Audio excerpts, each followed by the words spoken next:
Ya, kembali bersama kami di Indonesia Bicara dan kita masih bersama Pak Avianto Amri dan juga Pak Miko melalui sambungan Zoom call. Saya ke Pak Avianto. Kalau kita lihat Pak Avianto, eh, draftnya ya, ada beberapa sektor yang dikategorikan essential, non-essential, critical, dan juga hal-hal lain seperti perjalanan juga sekarang untuk yang mau menggunakan moda transportasi jarak jauh minimal harus vaksin sekali dan PCR H-1 atau H-2 untuk beberapa moda. Anda melihat draft yang sudah beredar dan juga aturan-aturan ini, apakah sudah cukup baik Pak Avianto? Terima kasih Pak Judan. Saya sudah cukup baik karena memang ada banyak parameter-parameter yang meningkat dibandingkan yang sebelumnya ya PPKM itu. Tapi kembali seperti tadi kata Pak Miko adalah pengawasannya itu juga harus kita ketatkan lebih tinggi lagi dan juga pengawasan ini bukan hanya berarti kita hanya bergantung sama pemerintah, tapi juga bagaimana semua elemen masyarakat juga saling mengawasi, baik dari asosiasi profesi atau juga kelompok-kelompok pengusaha dari sektor swasta, kelompok masyarakat. Ini juga punya peran penting dalam hal mengawasi pelaksanaannya PPKM darurat ini. Kalau misalnya tidak ada, kalau misalnya kita hanya bergantung sama pemerintah saja, saya rasa kita tidak akan banyak mendapatkan hasil yang bagus. Oke. Kalau untuk pasien sendiri, ini kan disebutkan bahwa yang tidak bergejala, tidak ada komorbid, disarankan untuk isolasi mandiri di rumah, sementara rumah sakit hanya untuk mereka yang punya gejala serius dan Wisma Atlet ataupun juga Nagrak untuk fasilitas umum lain yang mungkin gejalanya sedang. Apakah ini sudah cukup baik menurut Anda untuk mereka, misalnya isolasi mandiri yang tidak punya simptom seperti itu? Saya rasa itu sesuai dengan panduan internasional atau panduan global yang dan juga dengan sektor kesehatan yang ada. Namun kuncinya itu adalah di saat si pasien tersebut meningkat gejalanya, di saat si pasien itu membutuhkan layanan medis yang lebih intensif, gitu. Misalnya dia berpindah dari gejala ringan menuju gejala sedang. Itu dia punya pilihan untuk bagaimana masuk ke rumah sakit dengan cepat atau mendapatkan intervensi yang tepat ya gitu. Saat ini kan kita sering melihat banyak rekan-rekan kita yang susah mencari rumah sakit, betul sekali, mencari obat, mencari vitamin dan lain-lainnya. Nah ini yang paling sangat kita khawatirkan. Oke. Jadi yang memang yang berhak untuk masuk dapat akses rumah sakit adalah memang mereka yang tadi punya kebutuhan yang memang mendesak seperti itu ya, Pak Avianto.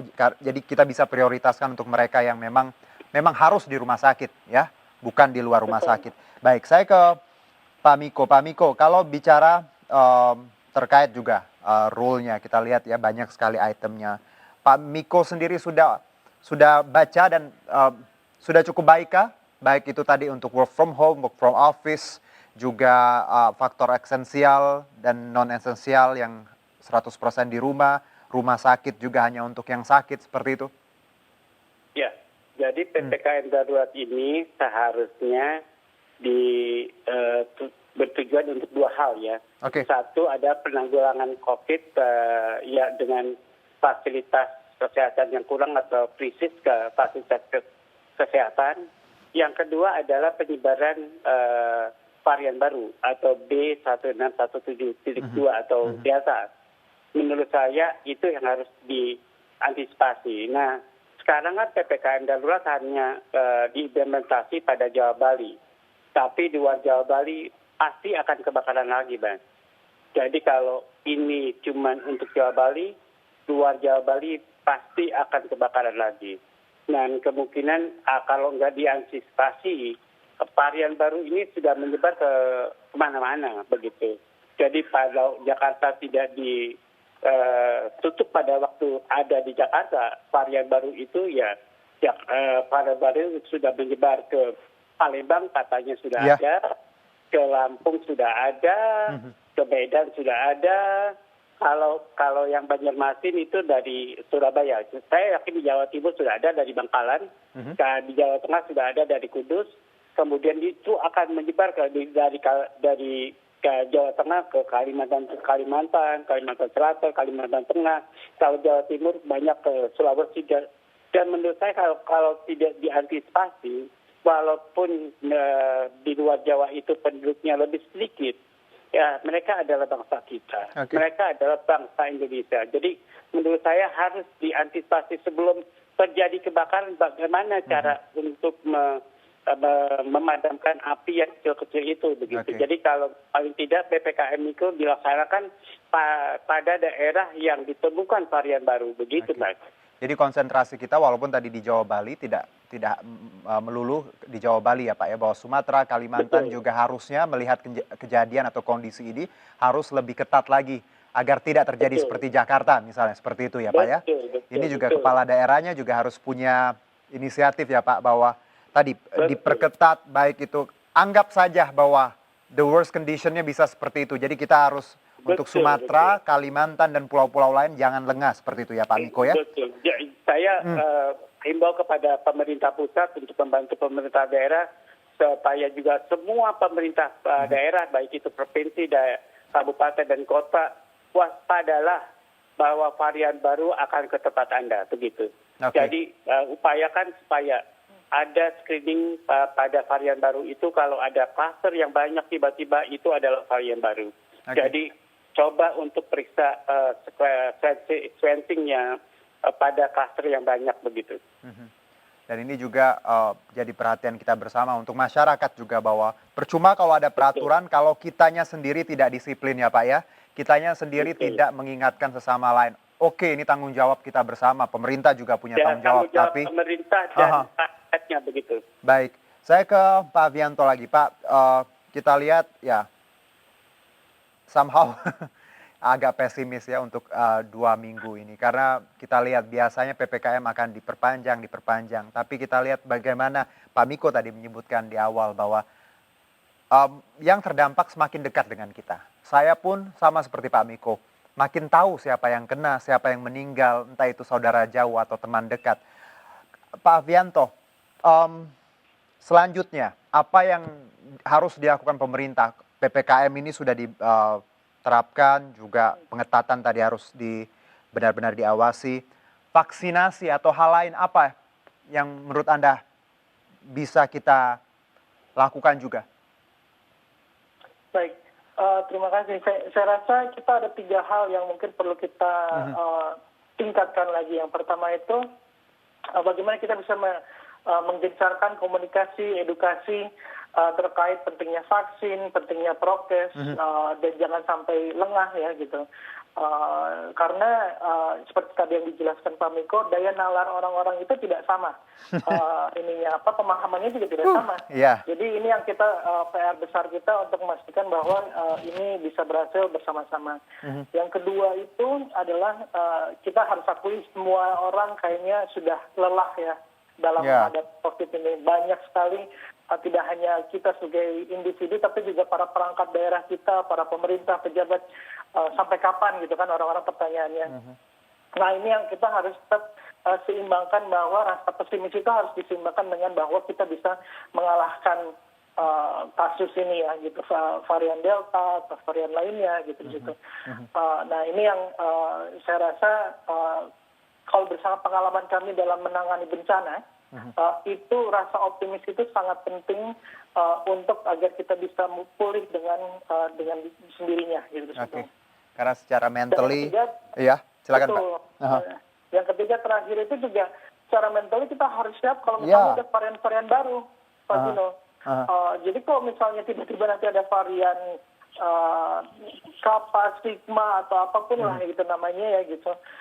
Ini kita harus antisipasi karena virus ini kan memang susah ditebak ya. Dulu kita merasa wah ini sudah melandai, sudah hampir bisa nih gitu, tapi ternyata ada varian Delta yang ternyata ganas sekali. Nah ini kita harus mempersiapkan mental kita juga kalau misalnya ada varian lainnya atau ada hal-hal lainnya yang mungkin memperburuk situasi, kita harus cepat untuk merubah strategi dan juga melihat bagaimana kita mengatasinya bersama-sama. Oke. Pak Miko, bicara vaksinasi, target kita kan Agustus 2 juta ya per hari, dan beberapa waktu yang lalu juga kita sudah mencapai 1 juta per hari untuk 2 kali ya. Saya ingat Sabtu dan lupa hari ada, apalagi itu ada 2 kali yang sudah 1 juta. Anda melihat target vaksinasi di Agustus 2 juta seperti apa? Ya, jadi vaksinasi adalah upaya untuk memperkecil dampak COVID atau wabah COVID ke masyarakat begitu. Jadi vaksinasi kita memang harus dipercepat. Kalau 1 juta aja, maka kita akan selesai 270 hari begitu. Kalau penduduk Indonesia semuanya 270 juta akan divaksinasi begitu. Kalau 2 juta akan jadi setengahnya. 2 juta sih menurut saya ya jangan dipaksakan, jangan terlalu dipaksakan, sampai di atas 1 juta aja sudah cukup menurut saya. Menurut saya itu tergantung juga logistik yang kita punya begitu. Logistik yang kita punya sampai sekarang baru 80 juta Mas, belum sampai 100 juta pada akhir bulan Juni ini. Jadi kita harus cepat-cepat membeli vaksin, kalau tidak ya sampai bulan Juli ya paling kita sampai 100 juta atau 120 juta. Jadi belum sampai 200 juta sedikit pun begitu. Jadi belum sampai separuh penduduk Indonesia divaksinasi. Jadi paling tidak itu sudah bisa mengurangi dampak di masyarakatnya. Yang kedua tadi upaya-upaya mengurangi dampak itu ya dengan upaya penanggulangan yang diintensifkan. Jadi sekarang adalah pembatasan sosial dengan PPKM darurat itu upaya untuk mengurangi dampak yang besar dari pelayanan kesehatan begitu. Jadi menurut saya ya saya terima kasih kepada pemerintah, kemudian sudah memperhatikan rakyatnya, ya, kemudian sudah memvaksinasi dipercepat, sudah melakukan pembatasan sosial, tapi jangan lupa kalau Anda memadamkan api jangan sampai besar begitu, jangan sampai besar. Jadi padamkanlah api pada waktu kecil. Jadi kalau sekarang ya biayanya akan besar, dampaknya akan semakin besar kalau api dipadamkan sudah besar. Begitu, Mas. Baik, Pak Miko, terima kasih atas waktunya, juga Pak Avianto, terima kasih. Harapan kita semuanya bisa bekerja sama ya Pak ya.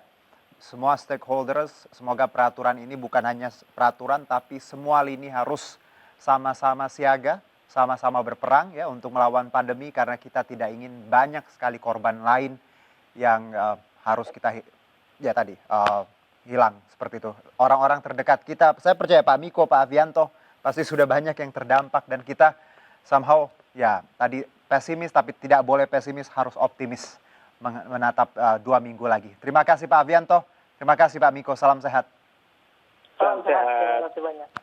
Ya demikianlah Indonesia Bicara, lagi-lagi saya ingatkan pemirsa untuk Anda selalu pakai masker, jaga jarak, tidak perlu keluar rumah kalau tidak penting, karena semuanya sudah berjuang dan ini saatnya kita berjuang bersama-sama agar angka tadi di 21.000 bisa jauh turun di 2 minggu ini untuk semuanya, bukan untuk diri kita, bukan untuk ego kita. Saya Herjino Syaputra undur diri, terima kasih, sampai jumpa.